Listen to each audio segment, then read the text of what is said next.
सिन्नर तालुक्यात दरोडा टाकण्याच्या हेतूने गाडीमध्ये दबा धरून बसलेल्या आंतरराज्य टोळीतील दरोडेखोरांना नाशिक ग्रामीण पोलिसांनी शिताफीनं ताब्यात घेतलं। हे सर्व आरोपी केरळमधील आहेत। या गुन्ह्याबाबत पोलीस अधीक्षक बाळासाहेब पाटील यांनी अधिक माहिती दिली आहे। पाहूयात ते काय म्हणाले।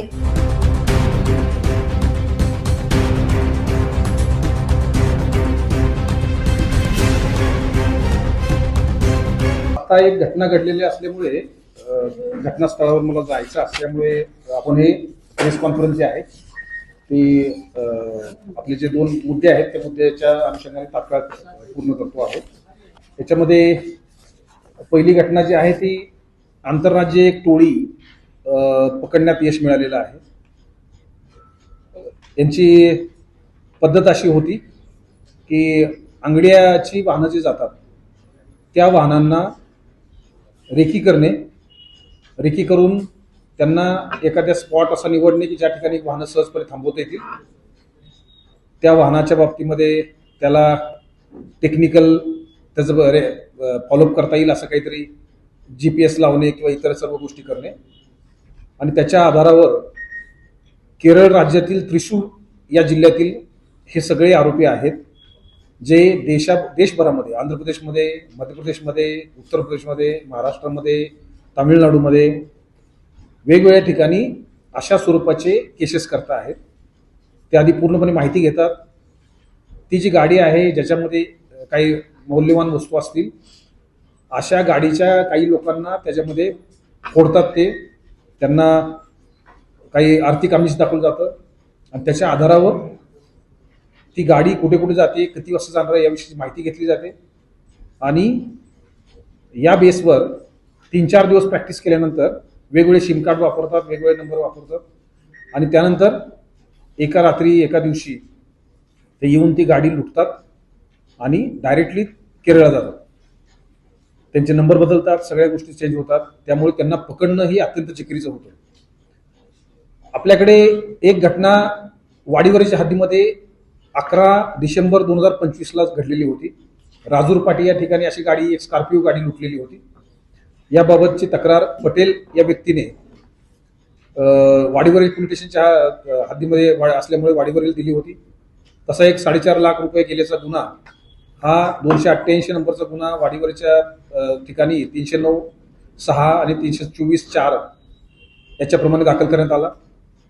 या गुन्ह्याची गांभीर्य पाहून आम्ही त्याच्यासाठी एक स्वतंत्र पथक LCBचं नेमलं होतं। LCBचे प्रभारी अधिकारी श्री मगर आणि त्यांचं पूर्ण पथक त्याच्यामध्ये काम करत होतं। जवळजवळ 1000 CCTV चेक केल्यानंतर आणि 10,000 मोबाईल नंबर चेक केल्यानंतर काही गोष्टी निष्पन्न झाल्या। त्याच्यामध्ये आमच्या टीमने केरळवरून 2 लोकांना ताब्यात घेतलं। त्याचं नाव आहे बाबू रमन पिल्ले, चंगमनाडू, अर्नाकुलम, केरळ आणि आकाश यस श्रीकांत, कोडगल्लोर, त्रिशूर, केरळ हे 2 लोकांना ताब्यात घेतल्यानंतर त्यांच्याकडून असं समजलं की सध्या त्याच टोळीतले 10 सदस्य हे सिन्नरच्या भागामध्ये एक गाडी लुटण्यासाठी आलेले आहेत आणि ती गाडी लुटण्यासाठी त्यांनी सापळा रचलेला आहे। अशी माहिती मिळाल्यानंतर सिन्नरचे प्रभारी अधिकारी श्री हेमंत वामरे, त्यांची पूर्ण टीम, इथले स्थानिक क्राईम ब्रँचची टीम त्यांनी एकत्रितपणे या ठिकाणी जे 10 लोक होते त्या लोकांना पाठलाग करून ताब्यात घेतलं। म्हणजे इथले 10 लोक आणि केरळमधून आलेले 2 लोक असे 12 लोकांना ताब्यात घेण्यामध्ये यश मिळालेलं आहे। एवढी मोठी टोळी आतापर्यंत कधी मिळालेली नाही। त्यातले 2 मिळतात, 3 मिळतात, 4 मिळतात, जास्तीत जास्त 12 लोकांना यामध्ये पकडलेलं आहे। या 12 लोकांच्याकडे 3 गाड्या मिळालेल्या आहेत, 3 वेगवेगळ्या गाड्या। त्यांच्यामध्ये स्कॉर्पिओमध्ये त्या 3 गाड्यामध्ये स्प्रे, वेफन आणि इतर सर्व रॉड वगैरे ह्या सगळ्या गोष्टीच्या दरोडा टाकण्यासाठी आवश्यक गोष्टी असतात त्या सर्व मिळाल्या। म्हणून या 12 लोकांच्या विरोधात सिन्नर पोलीस स्टेशनला एक गुन्हा दाखल केलेला आहे। त्यांच्याकडे ज्या कार होत्या त्यामध्ये टोयोटा इटियास, मारुती स्विफ्ट आणि होंडा सिटी अशा 3 वेगवेगळ्या कार त्याच्यामध्ये वापरल्या होत्या। बँकेमध्ये वापरणारे सगळे ATM कार्ड्स आणि इतर किमती मुद्देमाल असा साधारणतः एकूण 19,55,300 रुपयाचा मुद्देमाल हा त्यांच्या ताब्यातून जप्त करण्यात आलेला आहे. त्यांचा PCR घेतला गेलेला आहे. कधीपर्यंत 23 तारखेपर्यंत त्यांना PCR मिळालेला आहे आणि त्यांच्या इंट्रोगेशनमध्ये त्यांनी वाडीवरीचा गुन्हा केलेला असल्याचे कबूल दिलेले आहे. याच्याबरोबरच आणखी काही जिल्ह्यातील आणि राज्याच्या बाहेर मधले सुद्धा गुन्हे हे आताच्या पुढच्या परिस्थितीमध्ये नक्कीच उघडकीस येतील, कारण त्यांची जी पद्धत आहे ती पद्धत सर्वत्र वापरली जाते आहे आणि यांचे ज्या मोडस ऑपरेंडी आहे ते अतिशय गुंतागुंतीचे आहे, ज्याच्यामुळे त्यांच्यापर्यंत पोहोचणं हे अत्यंत कठीण काम होतं. त्यांची भाषा आणि त्यांचे तात्काळ गायब होण्याची पद्धत या सगळ्या गोष्टी त्यांच्यापर्यंत पोहोचू देत नव्हत्या. असाच गुन्हा याच्यापूर्वी काही युनिट्समध्ये झालेले आहेत. त्याच्यामधले 2-4 लोक पकडण्यामध्ये यश मिळालेलं आहे, परंतु ही सर्वच्या सर्व लोक पकडणं याच्यापर्यंत आतापर्यंत आणखी काही लोक त्याच्यामध्ये असणार आहेत. भविष्यात तपासामध्ये हे नक्कीच निष्पन्न होईल. कमिशन काढायची, त्याच्यामध्ये काही विशेष असेल त्या दिवशी तर त्या दिवशी बरोबर ते रेकी करायची, माल किती आहे बघायचा, त्याच्यावर हात मारायचा, असं स्वरूपाचं ते सगळं होतं.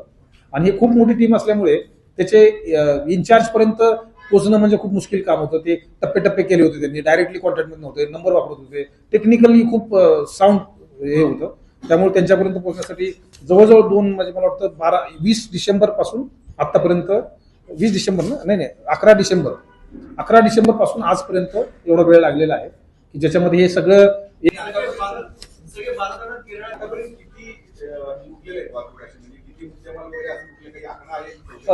नाही आतापर्यंत आता ते आपला कबूल दिलेले आहे. आता कालच PCR झालेला आहे, त्यामुळे आज आता इंट्रोगेशन मध्ये आणखी काही 1-2 लोक आहेत की जे महत्वाची लोक आहेत ज्यांना त्याच्यामध्ये आणखी लीड आहे. तर ते लोक मिळाल्यानंतर आणखी त्यामध्ये महाराष्ट्रामध्येच नाही महाराष्ट्राच्या बाहेर सुद्धा गोष्टी केलेल्या आहेत. त्यामुळे त्या गोष्टी ओपन झाल्या तर ते लोक त्यांना शिफ्ट करता येईल किंवा ट्रान्सफर करता येईल. 2025 ची वाडीवरची घटना होती राजूर पाटीची 11/12/25 ची. तर त्यामध्ये 4.5 लाख रुपयाची लूट केली, तिथे लुटले होते त्याच्या स्कॉर्पिओमधून. परंतु आणखी बऱ्याच मोठ्या घटना आहेत की ज्याच्यामध्ये त्यांनी आणखी मोठी लूट करण्याची शक्यता आहे, म्हणजे केलेली असेल. त्यांच्या बोलण्यावरून किंवा त्यांच्या याच्यावरून माहिती मिळते आहे की त्यांनी आणखी काही आपल्या सर्वसामान्य माणसांना कुणाला माहित नसतं की ते ठेवण्याच्या पद्धती वेगळ्या असतात, जाण्याच्या पद्धती वेगळ्या असतात, डिस्क्रिट ठेवतात ते बऱ्याचदा. त्यांच्यामधलाच एक व्यक्ती फोडून त्या व्यक्तीकडून हे सगळे मार्ग काढायचे, त्या गाडीला GPS वगैरे लावायचे आणि त्या गाडीचा फॉलोअप करायचे. त्या गाडीच्या संदर्भात 2-3 वेळा रिहर्सल करायचे की ती गाडी कोणत्या ठिकाणी अडवता येऊ शकते, कोणत्या ठिकाणी थांबवता येऊ शकते, ही सगळी माहिती आधी काढायची. आणि ती एक जागा मिळाली की ज्या ठिकाणी गाडी थांबवायची आहे अशा ठिकाणी ते समोरून गाडी कुठली मारायची, लेफ्टनं गाडी कुठली मारायची, हे सगळं. आणि ती गाडी 10 मिनिटांमध्ये परत रोडला लागली पाहिजे, कारण GPS असतो कंटिन्युएशन मध्ये ते चालते गाडी म्हणून. तर ती गाडी थोड्या वेळात कट करून, म्हणजे त्याचं गॅस कटरने ते कट करायचे संपूर्ण त्यांनी जे ठेवलेलं आहे ते, कारण ते असे ठेवत नाहीत ना, ते गाडीच्या खालच्या बाजूला ठेवतात ते. तर ते गॅस कटरनं काढायचे तेवढं कमी वेळामध्ये, ते सगळं घ्यायचं आणि ते निघून जायचं तिथून, ते पण राज्याच्या बाहेर निघून जायचं.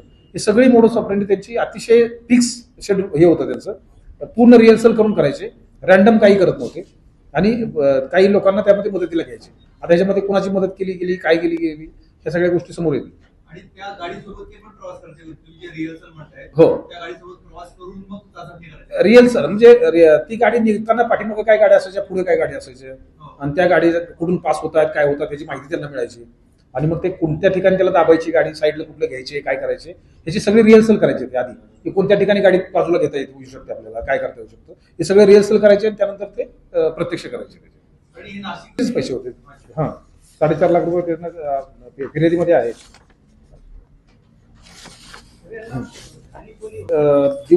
दिंडोरी हद्दीतील एक MITC कंपनी आहे, रोलिंग मिल, त्याच्या समोर पार्किंगमध्ये लोखंडी सळई वाहून घेण्या, म्हणजे खाली काढून चोरी करून ते एकत्र साठा करून. दैनिक भ्रमरसाठी प्रतिनिधी आकाश भालेराव, नाशिक.